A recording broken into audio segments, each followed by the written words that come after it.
Andito na po ulit ako para magsalita. Kanina kasi ang hearing ng Ethics Committee tungkol sa akin. Sabi nila gusto nila akong marinig. Pero nakiusap ako na magsalita ako para to hear my side. Hindi nila ako pinayagan. Kailangan daw talaga face to face. Hindi ko maintindihan bakit pinipilit nila ako pumunta face to face, na nakiusap nga ako na hindi magpapakita muna doon ng physical dahil sa seryosong pagbabanta at grabing pagbabanta sa aking buhay. Sa totoo lang, alam nyo, gusto ko na talagang umuwi. Kung hindi lang dahil sa banta na aking buhay, umuwi na ako. Hindi ko naman pwedeng ipagpalit yung pagkakamiss ko sa ating bayan sa buhay ko. Para malaman nyo ang buong katotohanan. January 11 pa lang nung nagsalita ako tungkol sa threat sa aking buhay dahil i-raid nila ako at tataniman ng ebidensya. Bakit ko nasabing threat sa aking buhay? Dahil pwede nilang gawin doon na sabihin nila ng laban ako, bumunot ako ng baril, pwede na nila akong patayin. Kaya nagpa-press con kami noon ni Atty. Topacio. Alam kong may operation na laban sa akin. Hindi ko rin maintindihan bakit kinuha nila ang lisensya ng aking baril, tinanggalan pa ako ng bodyguard. Spurious daw ang aking dokumento. Alam nyo ba ano ibig sabihin ng spurious? Spurious means sadya mong pineke ang dokumento. Kung may nagkamali man sa dokumento ko, yung police clearance, hindi spurious yun. At na-correct na yun, hindi pa rin binalik ang lisensya na aking baril. Pinahirapan pa ako sa aking bodyguard. Tinanggalan nila ako dahil hindi daw naka-assign sa PSPG. Mamaya, balik tayo sa kwento ng mga bodyguard. Noong February 28, pumunta akong Amerika dahil kailangan ko magpa-stem cell, magpa-check up sa aking doktor. Ang balik ko dapat, ang travel authority ko was hanggang March 9. Pero ang dapat balik ko noon was March 8. Ang alis ko sa Amerika was March 7. Ngayon, bago pa nangyari yung pamamaslang sa aming probinsya sa Negros Oriental, agad-agad binintang nila sa akin. Di ba dapat sa lahat ng investigasyon, unang ebidensya bago ang suspect or ang mastermind? Ano ang nangyari dito sa Negros Oriental? Naglagay na kagad sila ng suspect, naglagay na kagad sila ng mastermind, sabay pinahabol yung ebidensya na tumama doon sa gusto nilang maging mastermind at suspect. Di ba mali? Hindi dapat ganun. Hinihingi ko lang naman fairness at hindi yung idiliin yung isang tao. Hiningi ko rin sana na tingnan lahat ng anggulo. Ngayon, nagkatotoo nga yung sinabi ko. Raid nila sa bahay ko, may granada na, may mga baril pa. Sino naman ang tanga, di ba? Na mag-iiwan ng kahit anong illegal doon na alam mo nang i-raid ka. Di ba? Hindi naman tayo pinanganak kahapon. Mga kababayan, mga palangga, kayo na mag-isip. Kahit sa mga bashers ko, sa tingin nyo, mag-iiwan ako ng illegal doon. Kung meron man akong illegal. Hindi, di ba? Alam mo nang i-raid ka, mag-iiwan ka pa. Ngayon, bakit ko sinabing tingnan lahat ng anggulo? Dahil natural yun sa investigasyon. Dito sa nangyaring pamamaslang, diretso na kagad tinuro sa akin. Ang daming pwede tinan na anggulo. Nakwento ko na to nung isa kong video yata na dapat tingnan lahat. Hindi ko maintindihan bakit hindi sumipot ang mga gwardya, mga pulis na naka-assign na kanya. At sa alam ko, ang dami ring army nagbabantay kay Digamo. Sa dinami-dami ng army, may detachment pa sa napag-alaman ko, malapit sa bahay niya nung pangyayari. Bakit walang lumisponde? Isa pa, narinig ko sa isang interview ng kapamilya niya na kaya daw walang mga bodyguard nung oras na yun dahil pinakain daw sa taas. Natin na, kung bodyguard ka, hindi mo dapat iniiwan. At kung kapamilya ka, bakit mo papaalisin lahat ng bodyguard para pakainin? Dapat salitan. Uulitin ko to nung sinabi ko rin sa isang video. Nakita natin na yung pumasok, kilala ng mga nandun. Kahit nung gwardiya na lang at nung aso, nagwagayway pa yung buntot ng aso. Okay, ngayon, ibibintang yun sa akin. Tingnan na natin yung anggulo ng mga kakilala, kapamilya. Hindi pwedeng nakatuon lang sa isang tao. At pagkasyahin nyo dun or diin nyo dun ang lahat ng kaso at ipa-eksakto nyo yung mga ebidensya na nahagilap nyo or inimbento. Huwag naman sana. Ngayon, sa totoo lang, nakailang reach out na ako. Bago pa mangyari yung murder sa aming probinsya, nag-reach out na ako kay SILG.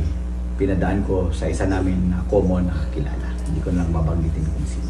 Hindi lang isang kakilala, dalawa, tatlo yan ang kakilala ang pinusap. Walang nangyari. Bakit ako nag-reach out? Ang sa akin doon, gusto ko lang sana na kung may galit man siya sa akin, peace na.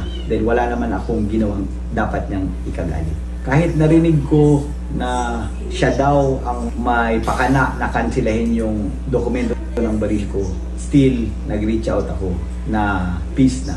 Baka nagalit siya nung ipinagtanggol ko ang pinaresign ng mga pulis. Nagsabi lang naman ako ng aking feeling na hindi dapat paresignin yung mga nasa tungkulin ng pulis. Dahil wala pa naman silang kasalanan.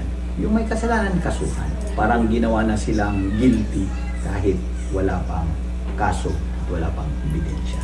Ngayon, ang pinagtataka ko rin, bakit ako tinatarget bago pa man yung killing? Sabay nadagdag pa yung killing sa negosyo. Ang ibang naririnig ko lang naman na anggulo is yung sa isabong. Meron daw mga tao na gusto nilang masolo yung isabong, kaya kinakana nila ako. Matagal ko nang sinabi, wala na ako dyan. Kung gusto nyo magnegosyo ng isabong, magnegosyo kayo. Wala namang pumipigil sa inyo eh. Ewan ko lang kung papayag si President BBM. Ito rin, kaya ako nagsalita ngayon dahil sinabihan ako na may order daw galing sa palasyo na idiin ako, lalo na dun sa killing.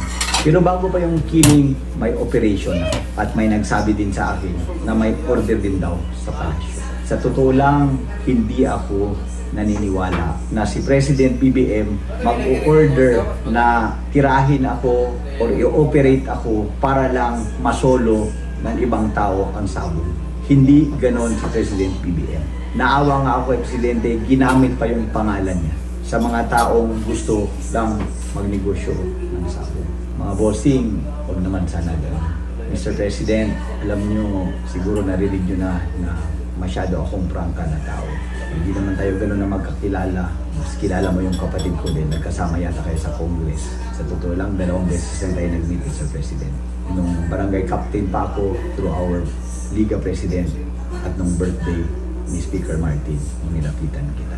Hindi man tayo magkakampi ng eleksyon, pero nagsalita ako sa Congress na kung sino man ang nanalo na presidente, dapat pagtulungan ng lahat na magtrabaho para sa kapakanan ng ating bayan. Alam ko, Mr. President, na wala kayong kinalaman dito.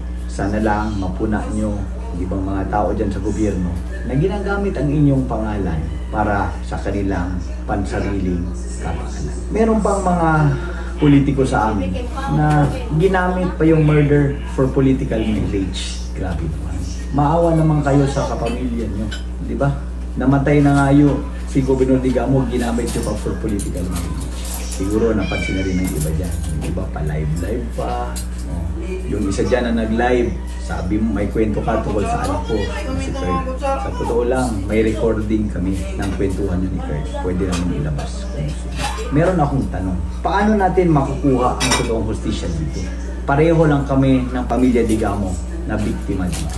Biktima sila Digamo, ako rin biktima dahil ginagamit ako ng marami dyan for political mileage. Sobrang kawawa na ako. Ginamit nyo pa ako para sa negosyo, ginagamit nyo pa ako for political mileage. Huwag naman sana. Yung mga nagbabalak dyan tumakbo, senador, ano mang gusto nyo, tumakbo lang kayo. Huwag kayo manira at gumamit o ibang tao para sa inyong pansariling kapakanan. Sigurado ako ayaw ni Presidente BBM.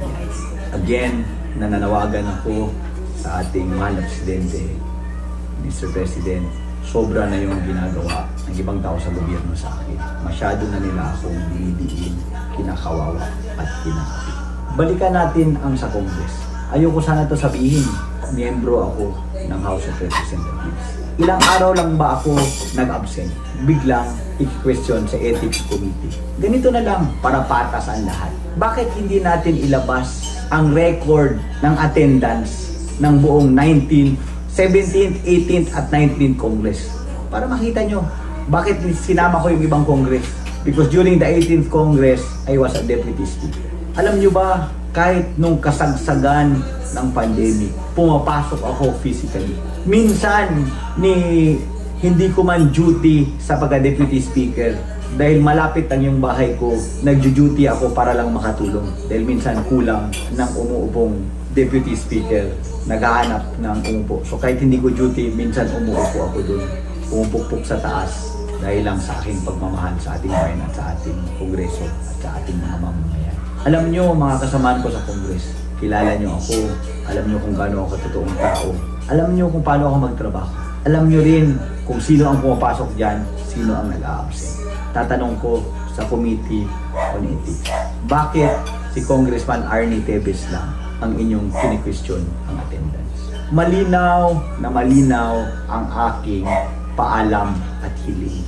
Ang paalam ko na i-extend at nagpaalam pa ako ng leave sana dahil hindi pinayagan yung aking extension dahil sa serious security threats sa aking buhay. Pero in spite na nag-request ako, pinipilit pa rin ako umuwi. Nung una, nilabas pa nung committee na merong direct order si speaker sa akin.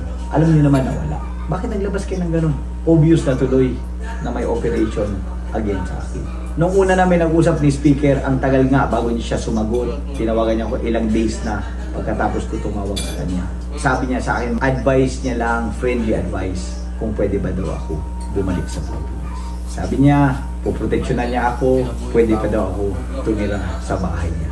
Sabi ko, maraming salamat. Ito rin, mensahe ko kay Speaker Martin. Boss, nung una ka palang tumangkong speaker, ako yung isa sa mga utusan mo. Alam mo, magkamag-anak pa ang ating mga asawa. Kanina, pinasabihan nyo ang aking abogado ng mensahe na kaya nyo akong i-save. Hindi naman sa wala akong tiwala sa inyo. Pero speaker, ito lang ang aking tanong. At ito rin ang aking tanong sa sarili ko at sa lahat. Paano nyo ako magagarantiya ng safety ko? Na unang-una, tinanggalan nyo ako ng baril. Hindi kayo ng gobyerno. Kung sino man dyan sa gobyerno. Tinanggalan ako ng bodyguard. Ngayon, gagarantihan niyo ako ng safety. Palagayin natin, lagyan niyo ako ng ilang pulis ba o army. Ibabalik ko yung sinabi ko kanina. Ilang army, ilang pulis ang naka-assign kay Digam. Sana siyang nakalibing. Hindi nga siya na-secure ng sandamakmak na army. Sabay sasabihan niyo ako, kaya niyo ako i-secure. Di ba? Boss Martin, hindi ko maintindihan bakit pinipilit ko ang umuwi. Ito lang gusto ko nang umuwi. Kung hindi lang sa pagkadelikado na aking buhay. Smart, sorry, hindi ko kayo mapagbigyan sa hiling nyo na umuwi ako dahil hindi ko pwede ipagpalit ang aking buhay sa inyong kahilingan. Kilala mo ako, Boss Smart, kung gaano ako katotoong tao. Alam mo kung paano kita pinagsilbihan nung majority leader ka pa lang dahil hindi tayo nanalo sa pagiging speaker. Nakikiusap ako, boss, huwag nyo naman sana akong hindi. Ayokong lumaban sa inyo dahil wala naman akong laban. Sino ba naman si Arnie para lumaban sa gobyerno? Kay speaker at sino man dyan. Ang kaya ko lang gawin, magsabi ng katotohanan. I think nasabi ko na ang lahat. Mga media na gusto mag-interview sa akin, pagpasensyahan nyo na po na hindi ko pinaunlakan ang inyong mga request for interview. Dahil ayokong yung iba masaktan na nagpa-interview ako sa isa, sa iba hindi. Kaya kanina sana magsasalita ako sa Congress, hindi nila ako pinasalita. Bukas daw, uhusgahan na nila ako. Ngayon, para sa inyong lahat, ginawa ko tong video para alam nyo ang buong katotohanan. Meron lang akong konting idagdag. Si Boying, nagsama tayo sa Congress. Kanina ko lang narinig na tinanong kayo kung nag-reach out ako sa inyo o hindi. Sabi nyo hindi. Sige lang, baka hindi nyo nakuha yung mga miss call ko sa inyo. Nag-reach out ako, boss. Ba't naman ako hindi mag-reach out? Iniisip ko kayong kaibigan. At alam nyo kung gano'ng katotoong tao ako. Sek, wala akong problema sa iyong paggawa ng iyong trabaho bilang DOJ Secretary. Isama nyo man ako sa mga suspect sa investigasyon, walang problema. Pero ang hiling ko lang, huwag naman ako lang. Lahat ng anggulo, tingnan natin. Lahat, lahat. Hindi si Arnie lang. Ano pa bang hindi ko nabanggit? Nabanggit ko na yata lahat. Anyway, kung meron man akong nakaligtaan sa susunod na video, idadagdag ko na lang. Ang dapat natin sundin ay ang ating konstitusyon na ang tao ay presumed innocent until proven guilty. Hindi dapat rin i-deprive sa freedom at sa kung ano pa and liberties at ano pa dyan. Alam nyo, ito sabihin ko na baka naman bigla na naman akong lalbasan ng warrant. Ito, isa ko bang pakiusap. Baka bigla nyo naman akong labasan ng probable cause. Andali gumawa ng ebidensya, andali gumawa ng witness. Huwag naman. Sana. Tingnan nyo muna lahat ng angulo. Lalabas naman ang buong katotohanan. Tingnan po ulit dito si Congressman Arnie Teves. Nakikiusap, tama na yung pang-aapi, tama na yung pagtuturo, tama na yung pang-aapa at pang-iipit sa akin. Uulitin ko, kung gusto nyo magnegosyo lang kayo dyan. At isa pa, uulitin ko, dapat sa lahat ng investigation, lahat ng angulo tititingnan. Hindi una yung suspect bago ebidensya. Kanina, may sinabi na naman na may bago na naman daw nahuli o nagsurrender na witness. Sa napag-alaman ko, matagal na nilang hawak yung tao na yan. Kanina lang nila linilabas para makumpleto ang script. Nung una kong video, sinabi ko na diba, nakita niyo yung video ng pagpatay. Ganun kagaling na mga tirador, mahuhuli ng ganun-ganun. Ngayon, ilang batalyon ang pinadala sa Negros, sabay isa lang yung mahuhuli. Mga bossing, unti-unti na nakikita ng netizens at ng taong bayan yung script. Huwag nyo naman sana gawing sine ang totoong buhay. Nagsasakripisyo kayo ng tao para sa palabas niyo. Huwag naman ganun mga boss. Diba? Anong kaya kung kayo nasa lugar ko? Kayo ginawang sacrificial lang. Meron nga akong naisip na kasama sa script yung pagpatay kay Digamo para lang madiin. Grabe na. Pag nalaman ni Presidente lahat ng pinagagawa niya, malilintikan kayo sa akin. Hindi ako maniniwala na gusto ko ni Presidente. 2 beses na kami nakapag-usap. In the 2 times that we talk, okay na tao si Presidente. Ngayon, tama na yung script niyo. Tama na. Dahil obvious na lahat scripted, lahat gawa-gawa. Anyway, hindi naman paningin ko lang to. Malalaman din naman natin sa mga tingin ng taong bayan, sa mga netizens na lumalabas na yung script. Noong una, nabugbog ako sa social media. Pero ngayon, hindi naman bobo ang mga Pilipino. Nakikita na nila yung lumalabas na script. Kawawa lang ako at ang pamilya ni Digamo na puro kami naging biktima sa script na ito. Maraming salamat po.